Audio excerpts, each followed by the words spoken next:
வந்தவருடைய விளக்கம் நீங்க யார் எப்பேற்பட்டார் உங்க மகிமை என்ன விளக்கமா சொன்னால் தெரியும். பந்தமற்ற தூயற்ற பந்தவல்ல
தேவகிட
டேய் பகவானே ஆவணி மாதம் ஆவணி மாதம் கிருஷ்ணபட்சம் கிருஷ்ணபட்சம் ரோகிணி நன்னாள் நட்சத்திரம் ஏய் அந்நாளிலே ஜெனித்தவன் யார்? பகவான் நீங்க யாருக்கு பிறந்தேன் தெரியுமா? யாருக்கு?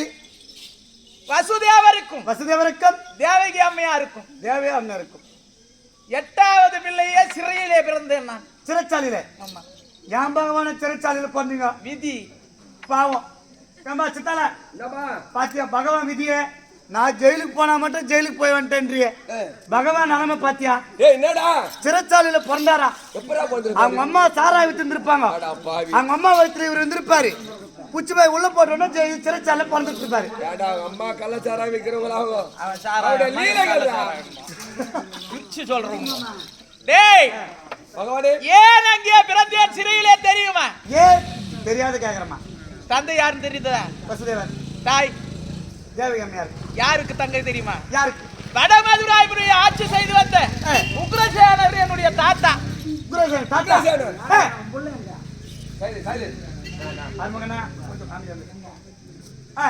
குருசேனர் தாத்தா. அவருக்கு 3 குழந்தைகள். 3 குழந்தைகள். முதலாக உதித்தவர் கம்சபூபதி. கம்சபூபதி என்னுடைய தாய் மாமா. உங்களுக்கு தாய் மாமா. அதன் பிறகு தேவகி ரோகிணி பிறந்தார்கள். ஆமா. அந்த இருவரையும் ஒருவருக்கே திருமணம் செய்து கொடுக்க வேண்டும் என்று ஆமா வசுதேவருக்கு கொடுத்தார்கள். ஆமா. அப்படி கொடுத்து திருமணம் செய்து வனவேடிக்கை பார்க்க சென்றார்கள் மூவரும். ஆமா. அப்படி வனவேடிக்கை பார்க்க சென்றார்கள் அல்லவா? ஆமா. அந்த நேரத்திலே அங்க ஒரு இருந்தார். யாரு? பரசுத மகரிஷி என்று முனிவர். ஆமா. ஒரு வருடத்திற்கு ஒரு முறை தான் கண் விழிப்பார். வருடத்துக்கு ஒரு முறை கண்மொழி பார்ப்பார். அங்கே ஒரு மாவிருட்சம் இருக்கும். அந்த மாவிருட்சத்தின் அடியிலே அமர்ந்து தவம் செய்வார். தவம் செய்வார் முனிவர். ஆனால் இவர்கள் சென்றார்களே வனவேடிக்கை பார்க்க மூவரும். ஆமா. அன்றைய தினத்துல தான் அந்த கனி படுத்திருக்கு. மாங்கனி படுத்திருக்கு. ஆமா.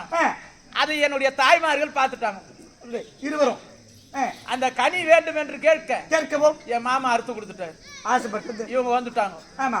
உடனே ரிஷி வந்து பார்க்கின்றார். கனி இல்லை. அவருடைய மரத்துல பார்த்தா கனி இல்லை. ஞானத்தினாலே பார்த்தார். அரே பாய் கம்சா, எப்பொழுது இந்த வேலையை செய்தாயோ உன் தங்கை கருவிலே பிறக்கக்கூடிய 8வது குழந்தையாரே கட்டாயம் மரணம். ஆசிரியரா உரைத்தார். ஆசிரியராக இதை கேட்டார் பாரு எங்க மாமா கம்சா. உடனே என் தாயை தாண்டி சிறையில போட்டார். போடு சிறையில. ஒரு குழந்தை பிறக்கும். ஆமா. ஆனா அந்த பெண்ணா இருந்தா சாவு தானே.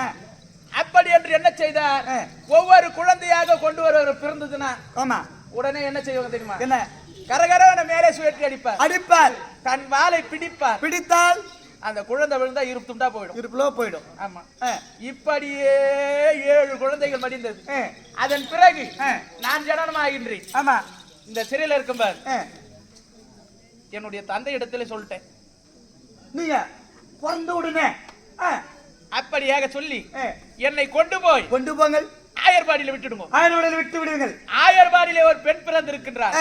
அதை கொண்டு வந்து இங்க வைத்திருக்கோம். நீங்க தந்தையிடம் சொல்லிட்டீங்க. ஆமா. பிறகு அதே போல என்ன செய்தார்? அப்படியே செய்தார்.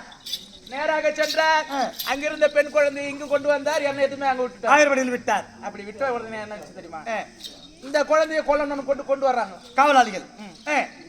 எடுத்து வந்து மேலே வீசினார். சுயட்டு வீசினார். மேலே சென்ற குழந்தை கீழே வரல. ஏன் பகவான் வரல?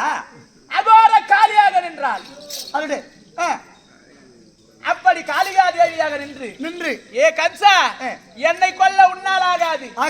உன்னை கொல்ல ஆயர்பாடியிலே இருக்கின்றான் கண்ணன். ஆமா. ஆயர்பாடியில் என்னுடைய தங்கை அதான் காளிகா தேவி சொல்லிட்டு அவ மறைஞ்சாங்க. உடனே எங்க மாமாவுக்கு மனம் போறல.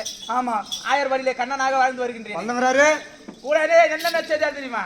தேனுகாசுரன், திருநாவத்தன், பகன், கேசிகாசுரன் இத்தனை பேர்களை அனுப்பி வைப்பார். அசுரர்களை. ஆமா. ஆயர்பாடிக்கு வருவாங்க. ஆனா திரும்பி போக மாட்டாங்க. இங்கே மடிந்துடுவேன். ஆமா. அப்படியே எத்தனை சூரர்களையும் மடிப்பேன். எத்தனையோ சூரர்களை மடித்து சரி ஆடவரால் ஆகல முடியலையே. அப்படி என்று ஒரு பெண் என்றால் அது யாரு? ராட்சசி. பூதகி. அந்த பூதகி அழைத்தார்கள். நீதான் சென்று கொண்டுட்டு வரணும் அப்படின்னு சொன்ன உடனே அவள் என்ன செய்தார் தெரியுமா? என்ன? அரக்கியாக இருந்தவள் ஆமா எவ்வர்ண ஒரு பெண்ணா மாறிட்டான். அழகான ஒரு பெண்ணாக மாறிட்டாங்க. ஒரு சன்னத்திலே நல்லப்பால், நல்லப்பால், ஒரு சன்னத்திலே விஷப்பால். இதை வைத்துக் கொண்டு ஆயர்பாடி வர்றான் அந்த பூதகி. ஆமா, நான் என் அன்னையின் இடத்திலே தவழ்ந்து விளையாடி கொண்டிருக்கேன். விளையாடி கொண்டிருக்கின்ற அப்படி நான் இவ வர்றது யாருன்னு தெரிஞ்சுட்டேன். உங்களுக்கு தெரியும் அது வரப்புற யாருன்னு. உடனே நடிக்கிறா வந்து, அம்மா அம்மா எனக்கு ஒரு குழந்தை பிறந்தது, விதிவாசத்தாலே இறந்து போச்சு. இருந்தது என் மார்பிலே பாலானது கட்டிக்கொண்டு வலி என்னை பாதை செய்கிறது. வலி தாங்கலம்மா. ஆமா. உடனே என்ன கேக்குறாங்க, ஒரு பெண்ணுக்கு ஒரு பெண்ணு வலி தான் தெரியும் பாவம். உன்னுடைய குழந்தைய கூட அதுக்கு பால் கொடுக்குறேன் உங்க தாயிடும். ஆமா, எங்க அம்மாவுக்கு ஒண்ணும் தெரியல பாவம். இடையில வைத்திருந்தாங்க பாரு, எடுத்து அவங்க கொடுத்துட்டாங்க. அப்படி யாருன்னு வந்தது தெரியல அந்த அம்மாவுக்கு. இவங்களுக்கு தெரியல, கொடுத்துட்டு போயிட்டாங்க. இவ உடனே என்ன பார்க்க சொல்லி பார்க்கிற ஒரு பார்வை.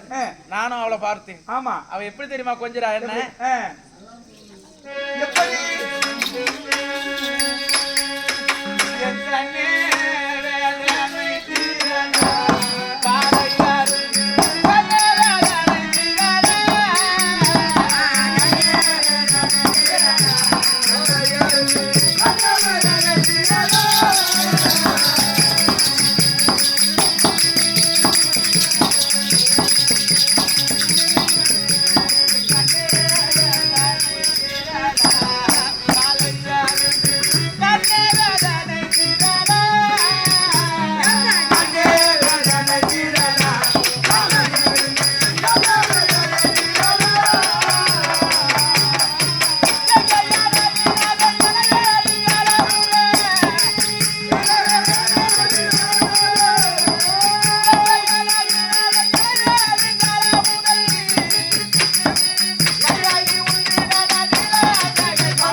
ஆசையான வார்த்தையை ஊட்டிக் கொண்டு கொஞ்சிறாங்க.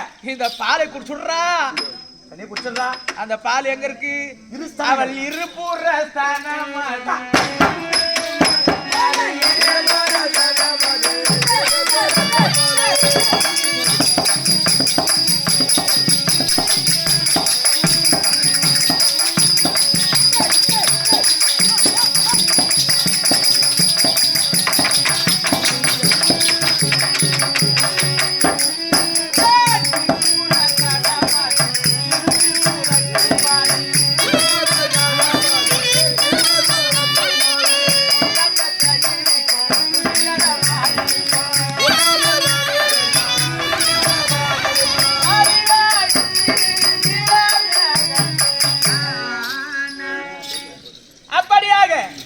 இந்த பாலை குடிச்சுடுறா. குடிமா வேணா சாப்பிடுமா பார்த்தேன்.